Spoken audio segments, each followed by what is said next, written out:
It is 3 AM and I just found out that Magyst posted the hero loadout master perk sheet at Reddit. So even though I need to sleep, we have a huge update landing in 6 hours and I have a life. I absolutely needed to dig into the hero loadout master perk sheet because we can see how every single hero, including the ones we didn't know we were getting yet, are going to be working in terms of their commander perk and their standard perk.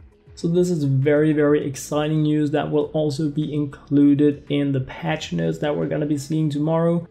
But I kinda had to do this before crashing for tonight, so let us dig into it.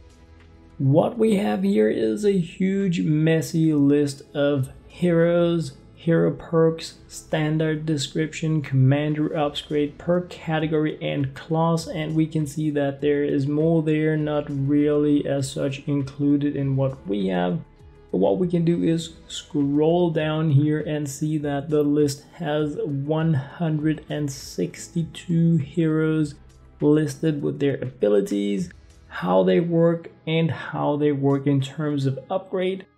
This is huge. Of course, posting a link in the description so you guys can go in there and read it right away. But I'm gonna be going through some of it because I think it is pretty cool to get covered before the patch notes. If you're sitting out there wondering what hero loadout can I make theoretically with the heroes I have, what do I have, like what can I do if I love Warcry, what can I do if I love whatever ninjas. So let's dig into it, guys, you know what I mean. So we have a few things where you can see they have the same name under the hero perk: practiced in combat, flight of flight. This is because some of the heroes currently still have the same abilities and some of them are reskins, such as Birthday Brigade Ramirez, some of the unique things from limited time events and buy-in things from the founders packs are reskins. Everything else is unique. We have the soldiers here. Then we move on to the constructors, then we have the ninjas, and then we have the outlanders. So the way this works, if you guys didn't catch it in my hero loadout video, is that in order to make a hero squad, you're going to have a commander, that is your main hero. Once you evolve it past 2 stars, you're going to move from the standard perk to the commander upgraded version of that perk. So it is the same, just stronger, and what we can see here is not precise numbers, just overall how things work. In addition to this, you have a support slot with 5 heroes, and the 5 heroes you put in there give you this bonus, the standard description bonus. So for instance, if you were to take the support specialist Hawk as your commander, you would have a reduced energy cost of Warcry, even further reduced because it's the commander upgrade if it's more than 2-star upgrade. And what you can do then is to increase the duration of Warcry by putting in something such as Gold Trooper, Ramirez, or Brainiac. You can reduce the cooldown of Warcry, you can increase the application range of Warcry. You can put in these heroes in the support slot to further boost the Warcry even more. Of course, you don't need to do that. You have 5 slots. You can put in anything that you want to synergize to make whatever kind of hero loadout that you feel is really fun to play. So yeah, I guess I just went through it again. But anyway, we also have the perk category. So what we can see is these affect Warcry, this affect going commando, all the way down here. But let us look into it. Support Specialist Hawk reduces the energy cost of Warcry, and Practiced in Combat from Gold Trooper Ramirez increases the duration of Warcry. Then we have the Special Forces with Flight of Flight, bonus damage and movement speed during the effect of Warcry. So you move faster, you deal more damage. This is again Warcry, this is Soldier. Then we have Colonel Wildcat, Leadership reduces cooldown of Warcry. And we have Centurion Hawk, Mighty Roar, increase application range of Warcry. So these were Warcry focused abilities that you can mix and match. The next one that we have here for Sergeant Jonesy, increased duration of going commando. That was up to 20 seconds, so pretty amazing stuff. We have Shrapnel Headhunter, so I guess that's gonna be a new hero. Increased damage of shotguns. Then we have Redline Ramirez, increased damage, fire rate of sniper rifles. This is pretty cool. This is a sniper perk that you can add in if you really want to focus on that. Then we have Buckshot Raptor. Alright, increased critical hit damage of shotguns. So also sounds like a new hero to me. Rapid Ranger Jonesy, increased critical hit damage of sniper rifles. So he goes from being the flak vest kind of thing to a sniper perk hero. So also very cool, and this is Soldier. Then we have Demolisher Jonesy. Alright, frag grenades spawn a cluster of smaller grenades which explode. Alright, 4-leaf Wildcat. Eliminating enemies has a chance to generate frag grenade charges. Highland Warrior Wildcat reduces the energy cost of frag grenades. Battle Hound Jonesy increases the charges of frag grenade. Onslaught Headhunter. Alright. Reduces the energy cost of Shockwave. Then we have Berserker Renegade. When your shield breaks, reset the cooldown of Shockwave. Wukong Explosive Rounds. Eliminating enemies can cause an area of effect explosion. Chromium Ramirez, reloading when weapons are empty, increase shield regeneration rate. Bulletstorm Jonesy, firing a ranged weapon, increase your damage and fire rate. Not one, both of them. Pretty nice. Diecast Jonesy, Boomstick, increase the damage of going commando. Double Agent Evelyn, eliminating enemies with pistols, reduce the active cooldown of lefty and righty. Undercover Vaughn, increased damage of frag grenade. First Shot Rio, getting new voice, that's gonna be cool. After reloading an assault weapon, the next few shots automatically crit. Quick Draw Calamity, first 6 pistol shots deal increased damage and impact. And Steel Wall Carlos, eliminations extend the duration of Warcry. So this is another Warcry one. They're not sorted like that. Oh boy, this goes on forever. Light Show Spitfire, increased mag size of ranged weapons. Then we have Archetype Havoc, using Shockwave temporarily increases movement speed.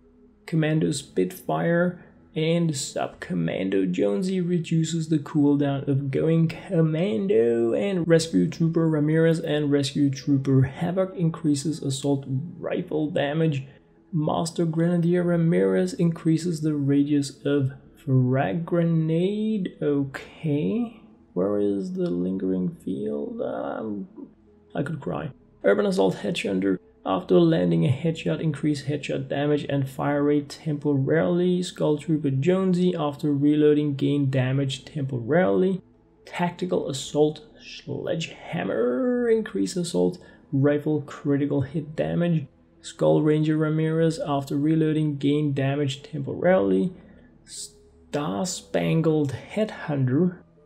Okay, chance get ammo back after eliminations during Warcry.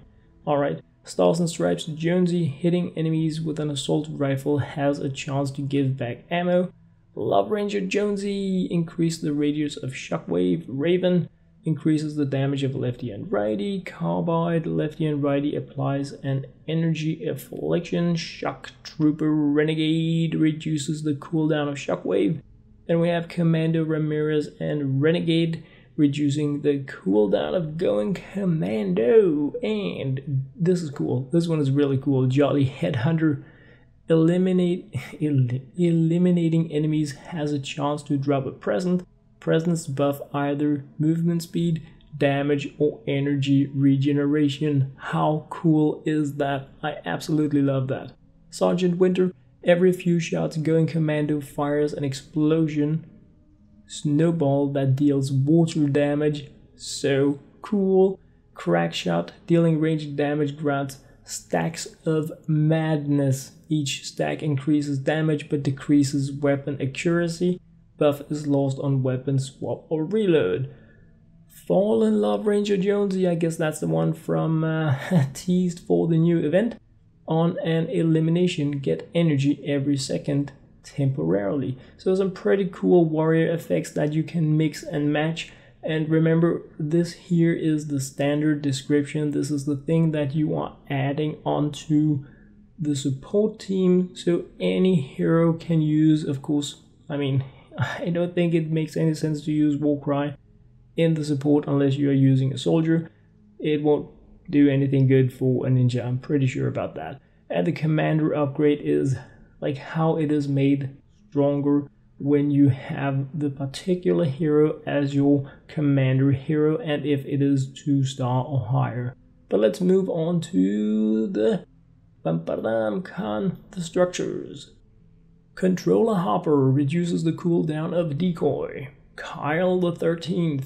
Decoy damages melee attacks. Yes, attackers, of course. Power base knocks Penny and Kyle. Structures attached to base regenerate health. And Sentinel Hype increases duration of Decoy. Guardian Bull increases critical rating with hardware weapons. Machinist Hopper increased trap durability.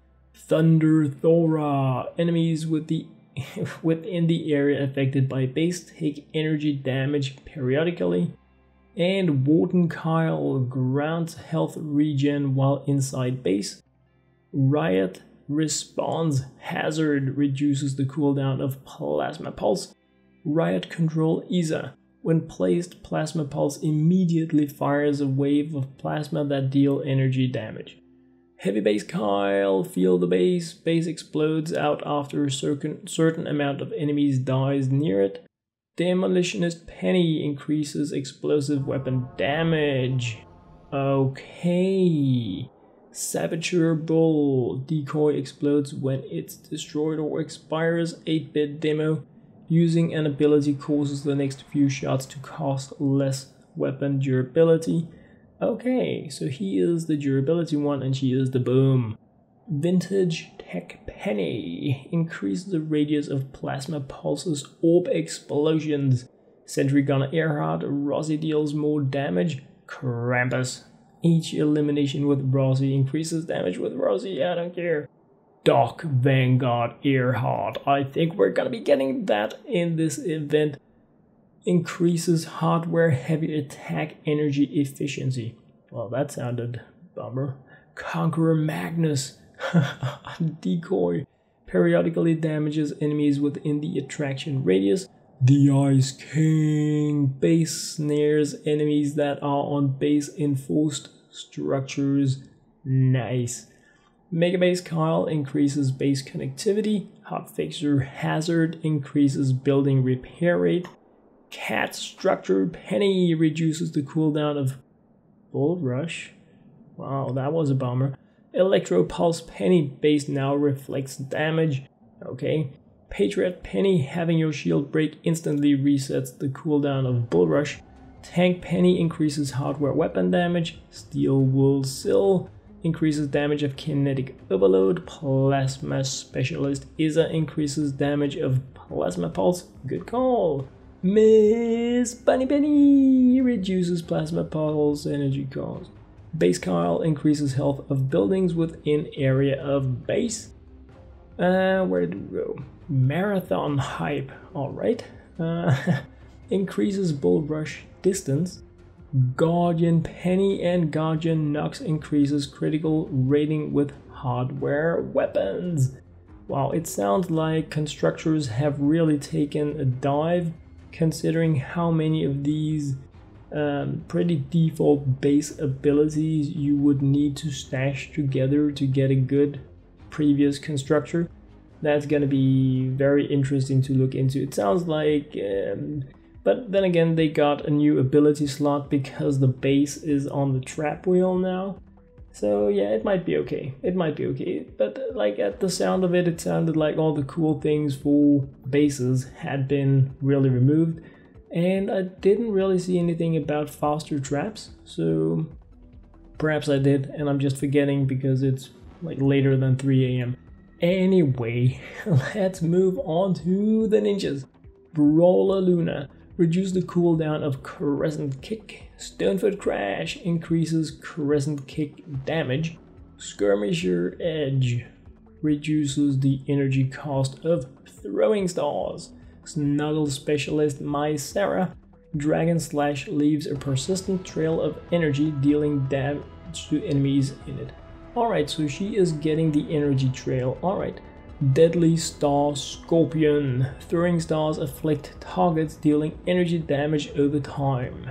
Deadly Blade Crash. Critical hits from melee weapons deal damage over time. Nice. Energy Thief Mari. Crescent Kick will return energy for every enemy hit. Okay. Alchemist Sarah. Smoke Bomb now heals allies who enter the affected area. Whirlwind Scorch. Alright. Increases impact of Crescent Kick. Thunder Strike Mari. When your shield breaks, an area of effect blast stuns nearby enemies. Wow. I'm glad I also have Mari and not just the dude. The Thunder Strike dude. Wow. Anyway, Harvester Sarah. Scythe to meet you. Scythe attacks do bonus damage versus snared enemies. Whiteout Fiona.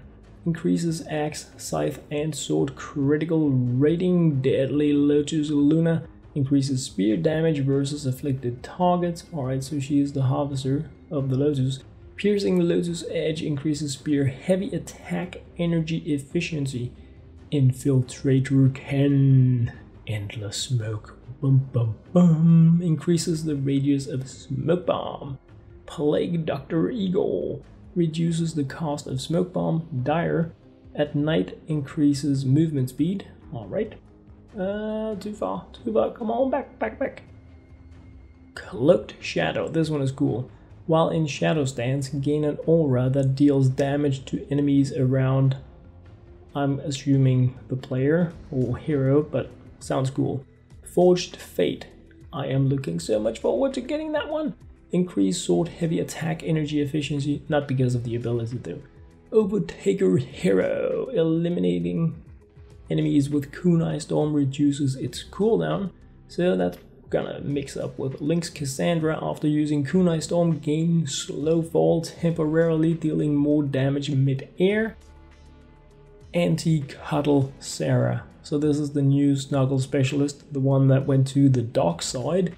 On melee weapon eliminations, restore some energy. Alright. The Cloaked Star. All throwing stars are thrown instantly in a spreading arc and adds additional throwing stars. Blade Storm Enforcer. Kunai explode on hitting, dealing energy damage in a radius. Dragon Scorch. Increases the length of Dragon Slash. Sarah Hotep. Reduces the cost of Dragon Slash. Fleetfoot Ken increases movement speed. Dim Mak Mari reduces the cooldown of Smoke Bomb. Then we have a few here, including Lotus Assassin Ken, dealing melee damage, increased damage dealt by melee weapons. Shuriken Master Sarah. The OP of them all is now reduced to having throws additional throwing stars. Wow. Oh boy. Swift Shuriken Lamurai reduces the cooldown of throwing stars. Swordmaster can do an additional sword damage while Shadow Stance is active. Jade Assassin Sarah. Dealing melee damage increases damage dealt by melee weapons. So those were the ninjas. Now this is what I've been looking forward to. I mean, this is what I've been looking forward to. My Outlanders. What have they done with my Outlanders? Now we're gonna find out. Oh yes, we are. Enforcer Grizzly increases the duration of Teddy. That makes sense. Recon Scout Eagle Eye increases movement speed bonus of Phase Shift. Alright, goes for the other Recon Scouts as well. Vanguard Soothie lowers the cooldown of Seismic Smash. Shock Blaster Buzz. Shock Towers deal additional impact damage. Alright. Trail Blaster AC increases the duration of Shock Tower. Old Glory AC. They had to do that. Wow, they had to do that. Old Glory increases the cooldown reduction of Teddy and Shock Tower when using, I think, fragments, but who knows. Gunblazer Soothie, and this is like Old Glory AC is a hero we don't have with one of the core abilities, so I'm expecting this and several of the others I've been reading before that have core abilities to be among the 8 heroes that we are getting in 8.0 for completing the free quest lines. Anyway, Gunblazer Soothie, phase shift increases pistol damage temporarily. Fragment Flurry Jess, eliminations can grant a charge fragment. Can, not does. Stare Down Soothie. Teddy now fires eye beams that deal energy damage. Fire Flower Eagle Eye. Oh, alright. Phase Shift drops fireworks dealing damage over time to areas in an area of effect. Sounds fun. Flash AC reduces the refill time of phase shift charges. Jet Shot Jess, headshot eliminations can grant a charge fragment. Ambush Bush, Ambush Buzz, eliminating enemies shortly after using phase shift will refund the phase shift charge. Shotgunner Grizzly, passing through enemies with phase shift applies a stun. Wild Fragment Deadeye, elimines, yeah. Enemies hit by Shock Tower take additional periodic damage. Sanguine Dusk, phase shifting through enemies heals self. Yeah, of course, think about yourself. Valkyria Rio increases the impact and knockback of anti-material charge. Ventura Ramirez, alright. Increases the range of Teddy attack and increases damage based on distance. Sub-Zero Zenith, sniper critical hits apply water affliction. Note that it freezes enemies if you have him as the commander, pretty cool. Ragnarok, Seismic Smash returns to its original impact point. Alright. Field Agent Rio, phase shifting causes the equipped ranged weapon to shoot a projectile which pierces enemies and deal energy damage. Alright. Striker AC, 95% of all players have been waiting for this. Lowers the energy cost of Seismic Smash. Wow, that's insane. Shock Specialist AC increases the damage of Shock Tower. Trailblazer AC and Quinn and Jess increases the damage dealt and fire rate of Teddy. Phase Scout Jess, phase shift has additional charges. Pathfinder Jess increases harvesting tool damage. Archeolo Jess reduces the cost of anti-material charge, and Bloodfinder AC increases the damage of anti-material charge against enemies. Then we have Ranger Deadeye, increased pistol damage. Beetlejuice, increased pistol critical hit damage. Steel Wool Anthony with Seismic Smash leaves a pulsing area at maximum range which deals damage, something I can't see. Jingle Jess increases the duration of Teddy, and last but not least the Ice Queen. All damage is increased against enemies who are frozen. Think traps as well here, pretty crazy, and Seismic Smash can freeze enemies if she is the main hero. That was all I had to share in this video, guys. Wow, a long one. As always, thank you very much for watching, and thank you for the huge support you are showing me as an Epic Games creator.